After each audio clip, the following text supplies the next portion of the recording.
Hi అండి. అందరూ ఎలా ఉన్నారు? అందరూ బాగుండాలని కోరుకుంటూ welcome back to my channel. ఈరోజు మా ఇంట్లో కర్రీ వచ్చేసి పచ్చడిలు మామిడికాయ కర్రీ అండి. మరి సమ్మర్ అయితే స్టార్ట్ అయిపోయింది కదా, మామిడికాయలతో ఎన్ని వెరైటీస్ అయితే వండుకోవాలో అన్ని వెరైటీస్ వండేసుకోవచ్చు. సో అందులోని నాకు ఎంతో ఇష్టమైన పచ్చడిలు మామిడికాయ ఈరోజు నేను వండుతున్నాను.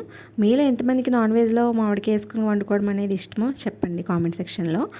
సో ఫస్ట్ అయితే క్లీన్ చేసి పెట్టుకున్న ప్రాన్స్ అయితే మనం ఆయిల్ లేకుండా ఫ్రై చేసుకోవాలండి. పచ్చడిల నుంచి వచ్చే వాటర్ తోటే కుక్ చేసుకోవాలి. సో పచ్చడి వాటర్ అంతా అబ్జర్వ్ చేసుకుంటున్నప్పుడే మనం దీంట్లో కొంచెం పసుపు, కొంచెం ఉప్పు వేసుకొని మగ్గబెట్టుకోవాలండి. సో పచ్చడిల దగ్గరగా అయిపోయిన తర్వాత వాటర్ అంతా ఇంకిపోయిన తర్వాత సెపరేట్గా తీసేసుకోవచ్చు. లేదంటే దీంట్లోనే మీరు కొంచెం ఆయిల్ యాడ్ చేసుకొని ఆనియన్స్ కూడా ఫ్రై చేసుకోవచ్చు. నేనైతే సెపరేట్గా తీసుకున్నాను. సేమ్ ప్యాన్లో మనం ఒక 2 to 4 table spoons oil, non veg curries అంటే మనకి ఆయిల్ ఎక్కువే పడుతుందండి. సో మీ ఆయిల్ ఎంత తింటారో మీరు దాన్ని బట్టి. సో నేనైతే 4 to 5 టేబుల్ స్పూన్స్ ఆయిల్ అయితే వేసుకుంటున్నాను ప్యాన్లో. ఆయిల్ హీట్ అయిన తర్వాత మనం సన్నగా తరిగి పెట్టుకున్న ఆనియన్స్, పచ్చిమిర్చి కూడా దీంట్లో వేసుకుని ఫ్రై చేసుకోవాలండి.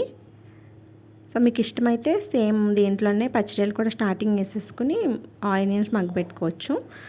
సో నేను డిఫరెంట్గా చేస్తున్నాను. సో ఆనియన్స్ మగ్గుతున్నాయి అనిపించుకుని దీంట్లో 2 టేబుల్ స్పూన్స్ అల్లం వెల్లుల్లి పేస్ట్ కూడా యాడ్ చేసుకుని పచ్చివాసన పోయేంత వరకు ఫ్రై చేసుకోవాలండి.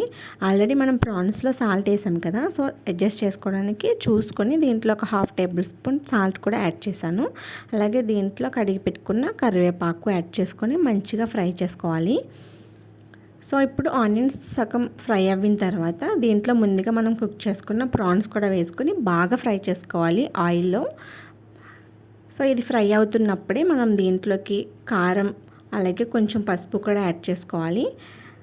కారం పచ్చడికి బాగా పట్టేంత వరకు కలుపుకొని కొద్దిగా వాటర్ వేసుకొని మగ్గబెట్టుకోవాలండి. సో ఇది మగ్గుతున్నప్పుడే మనం దీంట్లో కట్ చేసి పెట్టుకున్న మామిడికాయ ముక్కలు కూడా వేసుకోవాలి. సో మీకు తొక్కుతో వేస్తున్నాను ఏంటని చూస్తున్నారా? సో ఇది వచ్చేసి లేత మామిడికాయ అండి, బాగా పుల్లగా ఉంది. సో మా ఇంట్లో ఇది ఇలా తింటారు కాబట్టి నేను ఇలా వేస్తున్నాను. తొక్కు తీసుకుని కూడా యాడ్ చేసుకోవచ్చు. సో మామిడికాయ వేసేసుకున్న తర్వాత కలిపేసుకుని మంచిగా ఒక 5 to 10 మినిట్స్ కుక్ చేసుకుంటే సరిపోతుందండి. దీంట్లోనే మీరు ఒక 1/2 గ్లాస్ to 1 గ్లాస్ వాటర్ అయితే యాడ్ చేసుకోవచ్చు. సో 1 గ్లాస్ వాటర్ యాడ్ చేసుకున్న తర్వాత కలిపేసుకుని మూత పెట్టేసుకోవాలండి. సో మూత పెట్టేసుకుని ఒక 5 to 10 మినిట్స్ కుక్ చేసుకుంటే కర్రీ రెడీ అయిపోతుంది. సో మామిడికాయ పచ్చడిలు కర్రీ అనేది ఎప్పుడైనా సరే కొంచెం స్పైసీగా ఉండాలి. ఎందుకంటే నాన్ వెజ్ కర్రీస్లో మనం స్పైసీనెస్ యాడ్ చేయాలి కాబట్టి ఎక్కువ. సో 5 మినిట్స్ మూత పెట్టేసుకున్న తర్వాత ఆయిల్ ఎప్పుడైతే మనకు పై తేలుతుందో కర్రీలో నుంచి, సో కర్రీ అయితే రెడీ అయిపోయిందండి. యమ్మీ మామిడికాయ పచ్చడి కర్రీ అయితే రెడీ అయిపోయింది. సో నా ఛానల్ మీకు నచ్చినట్లయితే like, share, subscribe my channel. Thank you for watching అండి.